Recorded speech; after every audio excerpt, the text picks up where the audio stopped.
If you've never heard a $100,000 SUV cry for help, it sounds like rubber screaming against wet earth just before the ground decides it's done being patient. I remember the smell first, that sharp mix of gasoline and fresh-cut grass still damp from last night's rain, hanging low in the cool morning air as I stepped out onto my porch with my coffee still too hot to drink. And there she was again, Vanessa Whitmore, HOA President, parked dead center on my front lawn like she owned not just the neighborhood, but the dirt under my feet. Her white Escalade gleamed in the early sunlight, spotless, oversized, completely out of place against the soft, uneven patch of ground I'd marked off just 2 days earlier with bright orange stakes and a small warning sign that most people would have at least slowed down to read. But Vanessa didn't slow down for anything, not for neighbors, not for rules she didn't write herself, and definitely not for me. I could hear her engine idling, a low, confident hum, like the car itself believed it had every right to be there. And when she stepped out, heels pressing into the soil, she gave me that same tight smile she always did, the kind that said she wasn't asking for permission. She was waiting for me to accept what she'd already decided. "It's temporary," she called out, like she always did. Like temporary somehow erased the fact that this was private property, my property, land I paid for down to the last inch. What she didn't know, what she never bothered to understand, was that the ground she was standing on wasn't just lawn. Under that thin layer of green was soil that had shifted after a drainage issue I'd already reported, already documented, already warned about 3 separate times in writing, emails she'd received, opened, and dismissed like everything else that didn't fit her version of control. I could still see the faint depression forming near the front right tire, subtle, almost polite, like the earth was giving one last warning before it made its decision. I took a step forward, feeling the softness under my own boots, the way the ground gave just slightly, and I told her, calm, steady, the same way I had before, that she needed to move the vehicle, that the soil wasn't stable, that it wasn't safe for that kind of weight, especially after the rain. She laughed, not loudly, just enough to make it clear she thought I was exaggerating, and she gestured toward the street like the whole neighborhood was her audience. Like this was another one of those moments where she got to remind everyone who was in charge. "It's just grass," she said, brushing it off, literally brushing a bit of dirt off her heel, as if that proved her point. But I could hear it then, a faint shift, a low, almost hollow sound beneath the surface, something changing, something giving way inch by inch, and I knew exactly what it meant because I'd seen it before, in sites where the ground looked fine until it suddenly wasn't. The front tire dipped just slightly, so subtle you might have missed it if you weren't looking directly at it, but I was, and my stomach tightened not out of panic, but out of recognition, because this wasn't a surprise to me, not anymore. I'd marked it, documented it, warned her, and still she chose to ignore it, to roll forward anyway, to treat my land like it was just another extension of her authority. And as the engine revved just a little, as the weight shifted, as that quiet, patient ground finally decided it had carried enough, I realized this wasn't going to be a conversation anymore. This was going to be a consequence she couldn't talk her way out of. I did not raise my voice after that first dip in the tire, because I had already learned something about people like Vanessa Whitmore. They do not respond to volume. They respond to control, and in her mind she had all of it. So instead I took another slow step off my porch, feeling the damp wood under my boots, the morning air still cool against my skin, and I watched her walk around the front of her SUV like she was inspecting a minor inconvenience instead of standing on top of a problem that had been building for weeks beneath her feet. And I remember thinking how strange it was that something so solid,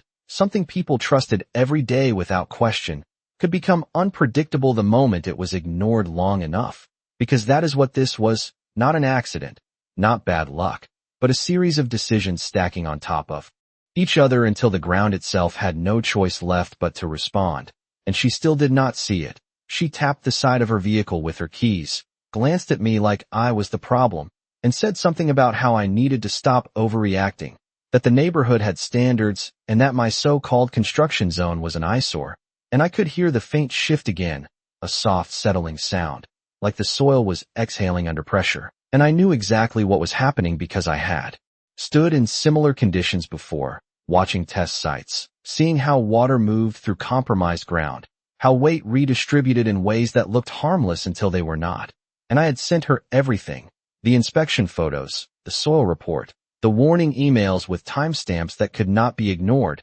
each one clear, each one direct, telling her not to park there, not to allow any vehicle over a certain weight, especially after rainfall. But she had responded with silence, or worse, with those short, dismissive replies that turn liability into someone else's problem. And now she was standing right in the middle of it, heels pressing deeper than they should, leaving impressions that were just a little too defined for healthy ground. And I noticed something else then. The front right corner of the SUV had sunk another inch, barely noticeable unless you were paying attention, but I was, and the angle of the hood had changed just enough to catch the light differently, a subtle tilt that made the whole vehicle look slightly off balance, like it was leaning into something invisible, and I pointed to it, not aggressively, just enough to give her one more chance, telling her she needed to move it now, not later, not after her meeting, but right now, because the ground was giving way, and for a split second I saw hesitation flicker across her face, a crack in that confidence she wore like armor, but it disappeared just as quickly as it came, replaced by that same controlled smile, the one that said she would rather double down than admit she might be wrong. And she shook her head, said she had parked there before and nothing happened, as if repetition could override physics, as if the past guaranteed the future, and she turned back toward the driver door, clearly intending to prove her point by simply driving off like none of this mattered. But that was the moment everything shifted again, not dramatically, not all at once, but enough that the sound changed. The low hum of the engine now mixed with a dull, uneven resistance, like the ground was holding onto the tires instead of letting them roll freely, and I felt it under my feet too, a faint vibration traveling through the soil, a warning that was no longer subtle, and I stopped walking, because I knew there was nothing left to say, no argument that would matter now. This was no longer about convincing her. It was about watching what happens when someone ignores every line that was clearly drawn in front of them.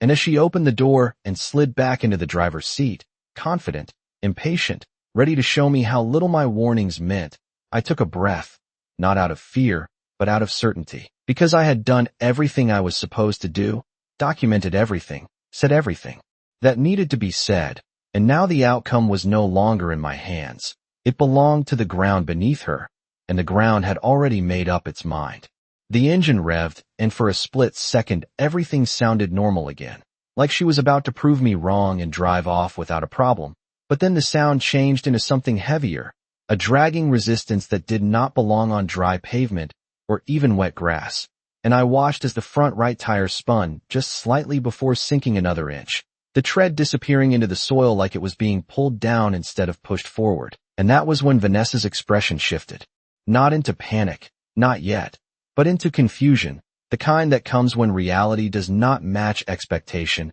and she tapped the gas again, a little harder this time, and the response was immediate. The front end dipped lower, the hood angled down just enough that you could no longer ignore it, and the sound beneath us deepened into a low, hollow crunch, like layers of compacted earth finally giving way after holding too much for too long, and I could feel it through the ground, a subtle drop that traveled outward in a quiet ripple, and I knew there was no reversing this now. Not because the vehicle was incapable, but because the soil itself had crossed a threshold, and once it does that, it does not recover in the same moment. It continues, it settles, it takes whatever weight is pressing down on it and redistributes it in ways that only go one direction. And I stopped about 10 feet away, far enough to stay clear, close enough to see every detail, every inch of movement, every second of realization spreading across her face as she eased off the gas and opened the door again, stepping out more carefully this time,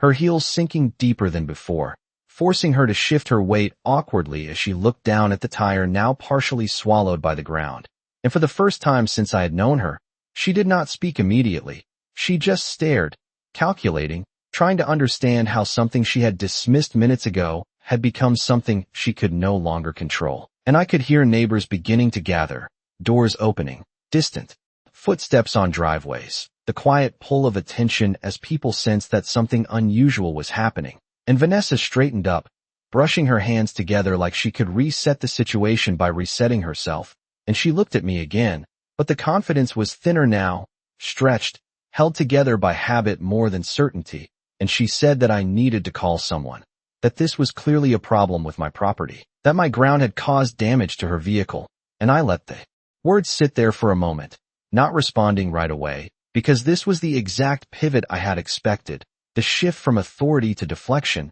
from control to blame, and I reached into my pocket and pulled out my phone, not to call anyone yet, but to open the folder I had already prepared, the one with timestamps, photos, survey lines, and those 3 emails I had sent her over the past week, each one clearer than the last, each one stating in plain language that the ground was unstable, that vehicles should not be parked there, that the area was marked for a reason, and I held the phone at my side as she continued talking, her voice picking up speed now, filling the silence that had unsettled her just seconds earlier, and behind her the SUV shifted again, not dramatically, but enough, that the front dipped another inch, the tire now nearly half buried, the weight of the vehicle settling deeper as the compromised soil adjusted to its new reality, and I finally spoke, calm, even, telling her that I had warned her, that everything happening right now had been documented before it ever started, and that she had chosen to ignore it, and she shook her head immediately, rejecting that version of events, saying that HOA guidelines allowed temporary parking along common edges, that I did not have the authority to restrict that space, and that whatever was happening here was my responsibility to fix, and I looked past her for a moment, at the orange stakes, at the small sign still standing just a few feet away, slightly tilted but still visible, still readable, still exactly where I had placed it, and I realized something then. This was not just about the ground or the vehicle, or even the damage that was unfolding in slow, undeniable increments. This was about the moment, where belief meets evidence, where assumption runs into documentation, and only one of them holds up, and as another quiet shift ran through the soil, and the front of her SUV settled just a little deeper, I knew that moment had already arrived, whether she was ready to accept it or not. The air felt heavier after that, like the whole front yard was holding its breath, and I could hear it in the silence between sounds,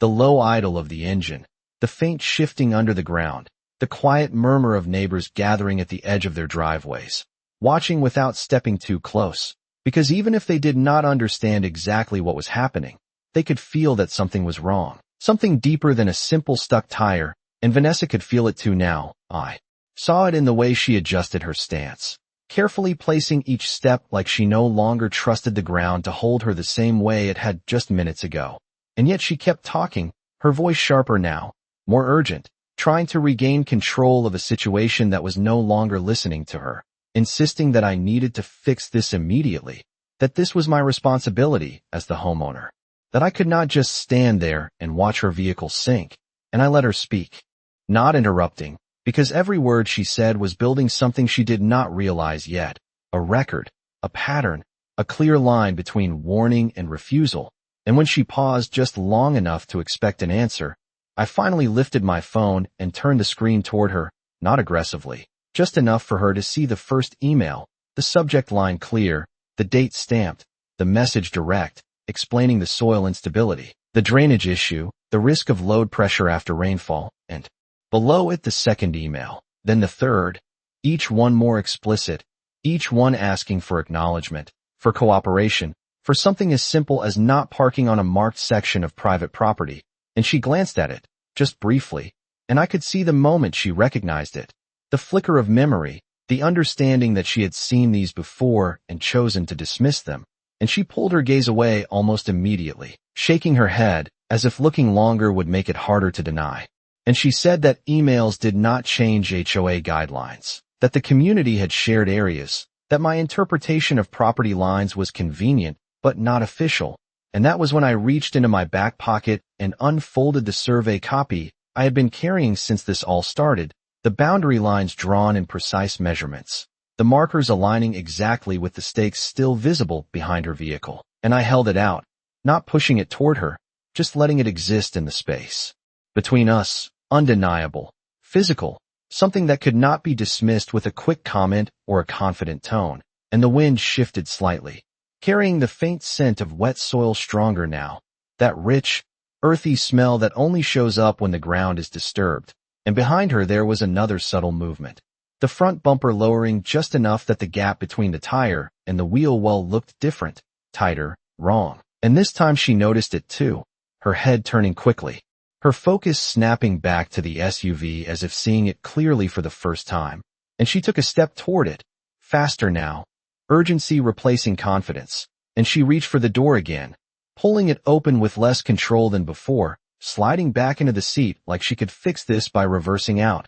like she could undo what had already started if she acted quickly enough. And I did not move, I did not step forward, because I knew that rushing now would not help. The ground was already compromised, the weight was already redistributed, and forcing movement would only deepen the problem. But she did not see it that way. She pressed the gas again, more force this time, and the engine responded, louder, stronger. But the vehicle did not move forward the way she expected. Instead, there was that same dragging resistance, that same heavy pull from below, and the front dipped again, another inch, maybe two, enough that the angle of the entire vehicle shifted noticeably, and a collective sound came from the small group of neighbors, not loud, just a shared intake of breath, the kind that happens when everyone realizes at the same time that something has crossed a line. And Vanessa stopped pressing the gas, her hands tightening on the steering wheel. And for the first time, she did not speak right away. She just sat there, looking forward, then down, then at me. And in that moment, the balance had shifted completely, not just in the ground beneath her, but in the space between us, because everything I had said, everything I had documented, everything she had ignored, was now visible, physical, undeniable, and there was no version of authority that could override what was happening right in front of us. The engine sound faded into something uncertain after that, like even the machine could feel the ground refusing to cooperate. And Vanessa sat there gripping the steering wheel, staring straight ahead, as if forcing herself to believe she still had control. But control was already slipping, not all at once, not dramatically, just enough that it could not be ignored anymore. And I watched the front edge of the SUV settle another fraction lower, the tire now buried deep enough that the rim was closer to the surface than it should ever be on something that expensive, and the smell of disturbed soil grew stronger, heavier, mixing with the faint heat from the engine in a way that made the whole scene feel unreal, like something you do not expect to happen in a quiet suburban front yard on a normal morning. And behind me, I could hear someone whisper that it was sinking, that the ground was actually giving way, and Vanessa finally pushed the door open again, stepping out more carefully this time, her movements slower, more deliberate, like she was testing each step before committing her weight. And she looked down at the tire, really looked this time, taking in how much had changed in just a few minutes, and I could see it in her face, that shift from disbelief to calculation, the moment where she started trying to figure out how this would play out, not just physically but legally, socially, publicly. And she turned back to me with a different tone, less sharp, more controlled, and she said that this situation needed to be handled properly, that we needed to call someone to assess the damage, that this was clearly a hazard that should have been secured better. And I nodded slightly,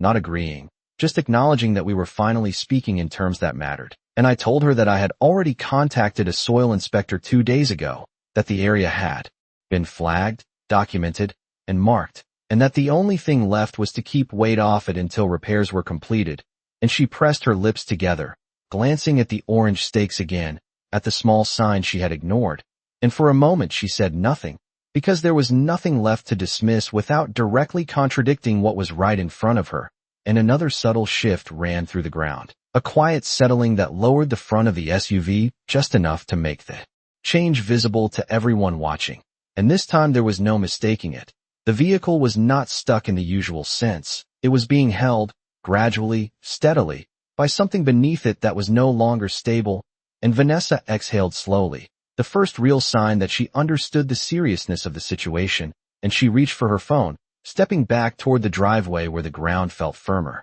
where her heels no longer sank. And she began dialing, her voice low but tight as she explained that her vehicle was immobilized, that the ground had given way, that assistance was needed immediately. And I stayed where I was, not moving closer, not offering to help pull it out, because I knew that forcing it now would only make things worse. And I also knew that every action from this point forward would be part of a record, a sequence that would matter later when questions were asked, when responsibility was assigned. And as she ended the call, she looked at me again, not with the same authority she had earlier, but with something more measured, more cautious, and she said that this was going to need to be resolved quickly, that the HOA would need to be involved, that there would be discussions about liability. And I nodded again, calm, steady, telling her that everything had already been documented, that I was prepared to provide all relevant information, and that I would cooperate fully with any formal review. And the words landed differently now, not as resistance, but as certainty, because the situation had shifted beyond opinion, beyond interpretation, into something concrete, something that could be examined, verified, and concluded without needing to argue over who felt more in control. And behind her the SUV settled once more, just enough to remind everyone, watching, that time was not on her side, that the longer it sat there, the deeper it would go. And as the distant sound of a tow truck began to echo faintly down the street, I realized that this moment, this exact point where everything slowed down and became undeniable, was where the outcome had already been decided, even if she had not fully accepted it yet. The tow truck arrived slower than the situation deserved, its diesel engine rumbling low as it turned onto the street, and by then the front of the SUV had settled deep enough that there was no question left about what we were dealing with. This was not a simple recovery, not something you could hook and pull without consequences. And the driver seemed to understand that the moment he stepped out and took a long look at the angle of the vehicle, the way the front end dipped into the softened ground, the way the soil around the tire had darkened and compressed, and he walked carefully, testing each step the same way Vanessa had started to, avoiding the marked area, staying on the firmer edge near the driveway. And I noticed how different his approach was. No assumptions, no rushing, just observation first, and Vanessa moved toward him quickly, her voice controlled, but carrying that urgency that had replaced her earlier confidence, explaining that her vehicle needed to be pulled out immediately, that the ground had failed, that this was a hazard that needed to be handled. And the driver nodded slowly, listening, but his eyes stayed on the ground, not on her, scanning the stakes, the sign, the pattern of the soil. And then he asked a simple question, whether the area had been marked or reported before this happened. And there was a brief pause, just a fraction of a second, before Vanessa responded, saying that it was a property issue, that it had not been properly secured. And I stepped forward just enough to be part of that conversation without interrupting, holding out my phone again, this time showing not just the emails but the time-stamped photos of the stakes, the warning sign, the soil inspection notes, everything aligned in sequence. And the driver took a moment to look at it, really look at it. And then he glanced back at the ground, at the position of the vehicle, and I could see the understanding settle in his expression, not dramatic, just quiet recognition of what had already been set in motion before he arrived. And he explained calmly that pulling the vehicle in its current state could cause further sinking or damage, that the soil needed to be stabilized or the load reduced before any safe recovery could be attempted. And Vanessa's posture tightened at that, the realization that this was not going to be a quick fix, not something that would be resolved in a few minutes and forgotten. And she asked how long it would take, what needed to be done, and the driver explained that additional equipment might be required, possibly boards or support to distribute weight, maybe even a second vehicle, and that it would need to be approached carefully to avoid making the situation worse. And as he spoke, the SUV shifted again, just slightly, a quiet settling that made the front dip a fraction lower, enough to reinforce every word he was saying. And the small crowd that had gathered grew quieter, the earlier curiosity replaced with a kind of focused attention, like everyone was witnessing something they would remember later. And I stayed where I was, listening, watching, not stepping in unless necessary, because this was no longer about me explaining anything. The evidence was speaking on its own now, through the ground, through the position of the vehicle, through the documentation that had already been acknowledged. And Vanessa turned toward me again, her expression more controlled than before, but lacking that certainty she had started with. And she said that this situation was going to need to be reviewed, that there would be discussions about responsibility. And I met her gaze steadily, telling her that I agreed, that everything should be reviewed, that all documentation should be considered, and that I was ready to provide anything required. And there was a moment then, brief but clear, where neither of us spoke, where the only sound was the idling tow truck and the faint shifting of the ground beneath the vehicle. And in that moment the roles had fully reversed, not in a loud or dramatic way, but in a quiet, undeniable shift. Because control no longer came from titles or rules written on paper, it came from what could be proven, what could be shown, what had been recorded before any of this happened. And as the tow driver began preparing his equipment carefully, laying out boards, checking angles, moving with deliberate precision, I realized that everything from this point forward would only reinforce what had already been established, that this was not a sudden problem, not an unexpected failure, but the direct result of a decision made in full awareness of the risk, and the ground, patient as it had been, had simply followed through. The boards went down one by one. Thick wooden planks laid carefully in front of the buried tire, and the tow driver moved with a kind of quiet precision that made everything feel slower, more deliberate, like he was working with the ground instead of against it, testing each placement with his boot before committing weight, adjusting angles, checking tension on the cable as he hooked it to the SUV's frame. And Vanessa stood just off to the side now, arms crossed, watching every movement with a tight focus that had replaced her earlier certainty. And I could tell she was calculating again, not how to fix the situation physically, but how this would look when it was over, how it would sound when it was explained later, because by now it was clear that this was not staying private. Too many neighbors had seen it, too many phones were out, too many quiet conversations already forming at the edges of the scene, and the driver paused before engaging the winch, looking once more at the ground,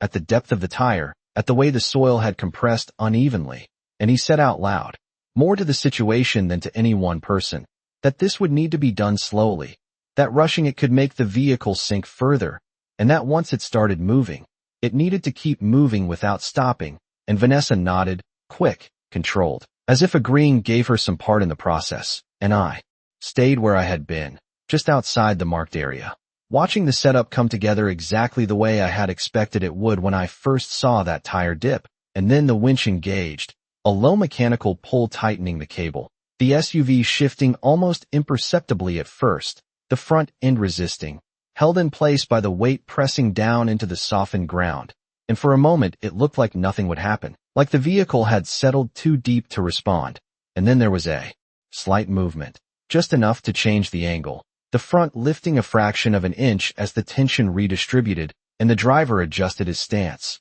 guiding the process with small, controlled inputs. Not forcing it, just coaxing it out of the hold the ground had on it. And I could hear the subtle sounds of soil breaking its grip, not dramatic, just a quiet release, like something letting go after holding on too long. And the SUV moved another inch, then another, slow, steady, the boards supporting the weight just enough to prevent further sinking. And the entire scene shifted with it, the tension easing slightly as progress became visible, but it was not clean, not smooth. Each inch gained came with resistance, with careful correction, with the constant awareness that one wrong move could reverse everything. And Vanessa stepped closer, stopping just short of the marked area. Her eyes locked on the front tire as it gradually emerged from the ground that had swallowed it. And for the first time she said nothing at all, no instructions, no complaints, just watching, because there was nothing left to direct, nothing left to control,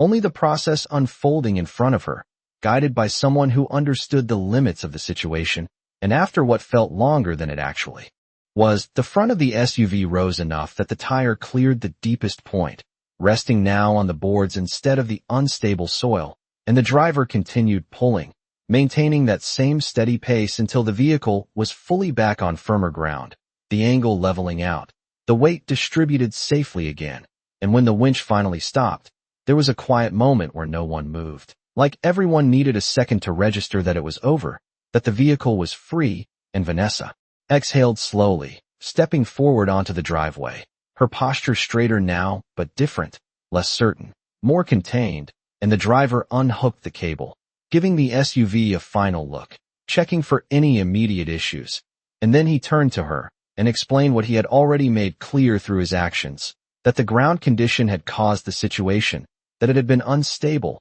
that it should not have been loaded, and that recovery had required careful handling to avoid further problems. And she listened, nodding slightly, but her eyes flicked toward me for just a second, and in that glance there was something new, not authority, not dismissal, but acknowledgement, because the outcome was no longer something she could shape, It was something she had experienced, something that had played out exactly as it had been warned. And as the tow truck began packing up, the board stacked, the cable coiled, the quiet murmur of the neighbors shifting into something more conversational. I looked back at the marked area, at the indentation left behind, the disturbed soil, the clear evidence of what had just happened, and I knew that this was not the end of it, not really, because what came next would not be about pulling a vehicle out of the ground. It would be about what all of this meant, who was responsible, and what could no longer be ignored now that it had been seen by everyone. The tow truck pulled away slowly, its engine fading into the distance,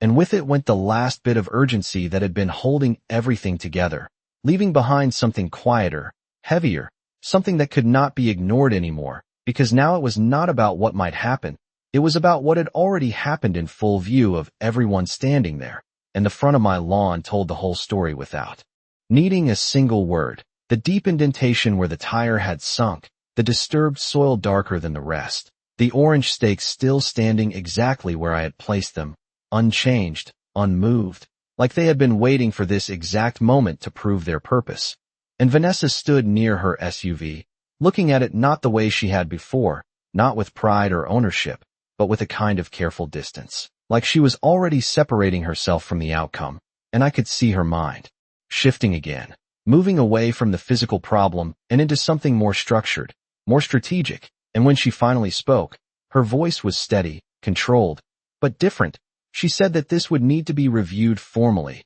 that the HOA board would be involved, that there were procedures for situations like this, and I nodded, not agreeing, just acknowledging, because I had expected this step long before the tire ever touched that part of the ground, and I told her that I would welcome a formal review, that everything had already been documented in detail, and that I would provide every piece of information necessary. And she held my gaze for a second, searching for something. Maybe hesitation, maybe uncertainty, but there was none to find, and behind her a few neighbors were already talking quietly, their voices low but carrying enough that certain words stood out. Warnings, emails, marked area. And it was not loud, not confrontational, just the natural shift that happens when people start connecting what they saw with what they now understood, and Vanessa noticed it too, her posture tightening slightly, not out of anger but out of awareness. Because control in a neighborhood like this does not come from volume. It comes from perception,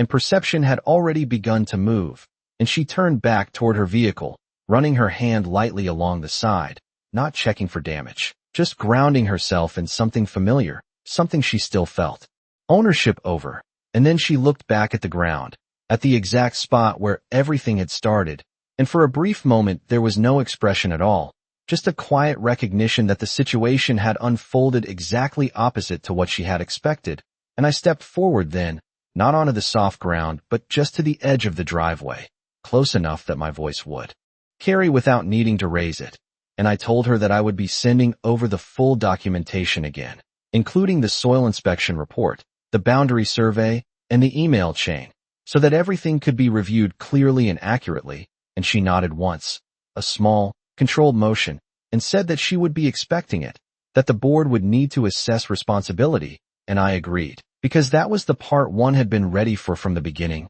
not the moment of failure, not the visual of the vehicle sinking, but the part where everything would be laid out in order, where timelines mattered, where warnings mattered, where the difference between assumption and documentation became impossible to ignore. And as the small crowd began to disperse, people returning to their routines, but carrying the memory of what they had just seen, I looked back at the ground one more time, at the clear imprint left behind, and I knew that this was no longer just an incident. It was a record, a sequence of choices that could be traced from the first warning to the final outcome. And no matter how it was discussed later, no matter how it was framed in meetings or reports, that sequence would remain exactly the same, because the ground had already answered the question that words could not settle. And it had done it in the most direct way possible, by showing what happens when something marked, documented, and clearly defined is ignored until it can no longer hold the weight placed on it. The next few days moved slower than the morning it all happened, but everything carried more weight, like every step now had a record behind it, and I spent that time exactly the way I said I would, organizing everything into a single, clear timeline, every email printed, every photo labeled with date and time, every note from the soil inspector attached in order, and when I sent it over to the HOA board, I did not add anything extra, no opinions, no accusations, just facts laid out the way they had occurred, because I knew that clarity would do more than any argument ever could. And when the meeting was scheduled, it was not loud or dramatic, just a standard notice sent out to residents. But people showed up, more than usual, because they had seen it, they had heard it, and now they wanted to understand it. And Vanessa sat at the front of the room like she always did, composed, controlled, but different in a way that was hard to define until you watched closely, because the confidence was still there, but it no longer carried the same certainty. And when the board began reviewing the situation,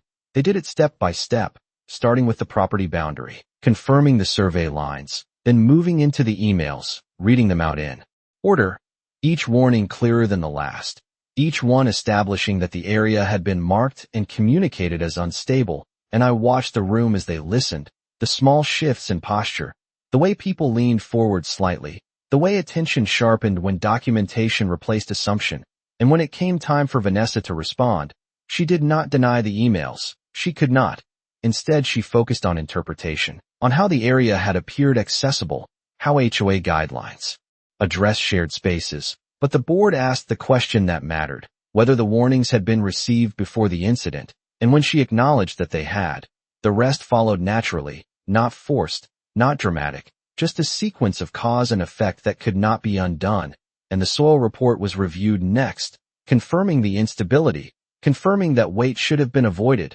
And by the time they reached the footage, the short clip showing the vehicle crossing the marked line and settling into the ground, the outcome was already understood, and there was no moment of confrontation, no raised voices, just a quiet shift as the responsibility became clear through the accumulation of everything that had been presented. And when the board concluded, they stated it simply, that the property had been clearly marked and communicated as unstable, that the vehicle had been placed there despite those warnings, and that the responsibility for the incident rested with the decision to ignore them. And Vanessa sat still as they spoke, her expression controlled, but the weight of it was visible in the way she held herself, not collapsing, not reacting, just absorbing it. And when the meeting ended, people filed out quietly, conversations starting again in low tones, but different now, more certain, less speculative, because the story had been completed. And as I stepped outside into the late afternoon light, the air felt familiar again, steady, grounded. And when I walked back up to my front yard, the area had already been reinforced, the soil leveled, the drainage corrected, the surface restored, and the only sign of what had happened was the memory of it, and the new sign I had placed, clear, simple, impossible to misunderstand. And I stood there for a moment, looking at it, feeling the firmness under my boots where it had once shifted, and I realized that nothing about this had required force or noise or escalation. It had only required patience, documentation, and the willingness to let reality speak when the time came. Because in the end, the ground had not failed, it had responded, and everything that followed had simply confirmed what had been true from the beginning.